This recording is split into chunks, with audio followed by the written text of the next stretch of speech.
A while back, I came across a pretty straightforward argument against abortion by apologist Eric Manning. Premise 1. It is wrong to intentionally kill an innocent human being. Premise 2.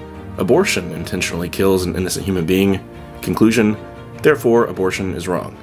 Such an argument is simple enough, and given what's going on in the world, it's important to understand why people believe the way that they do. But there's a lot of irony to be found here. When biblical literalists like Eric try and make these sorts of arguments, it takes a concerted effort to keep my eyes from rolling back into my head.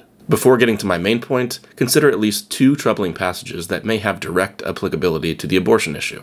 First, Exodus 21 verses 22 to 25. In this case, a pregnant woman tries to break up a fight between her husband and another man. In the melee, her husband's opponent strikes her so that she miscarries. The law states that if that is the only damage, he must pay a fine. But if there is injury, presumably to the wife, then the punishment corresponds to the harm done. The pro-choice argument is that the life-for-life principle clearly does not apply to the fetus, and therefore the fetus was not considered a human person. Otherwise, the loss of its life would require the assailant's death rather than just a fine. Or consider Numbers chapter 5 verses 20 to 27, and the difficult case of a woman whose husband suspects that she has been unfaithful, possibly because she is pregnant. She is subjected to a mysterious ritual ordeal in which, if she is guilty, the Lord will cause her to abort the fetus. Now certainly, the interpretation of these texts can be debated, and because of that, I'm not going to hang my entire case on them. But I think it's important to put them on the radar since, people rarely read the Bible.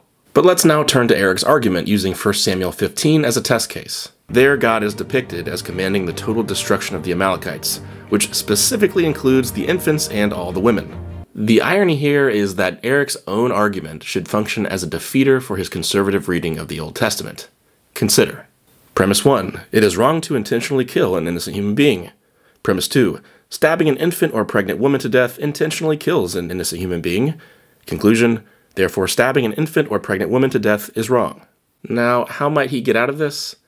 Well, there are a couple options, but all of them would significantly change the way that the original argument is worded. Perhaps he might say that the infants in 1 Samuel 15 weren't innocent. Fine. But he would then need to explain his theory of infant culpability and give reasons to think that babies are, per his argument, innocent now when they weren't then.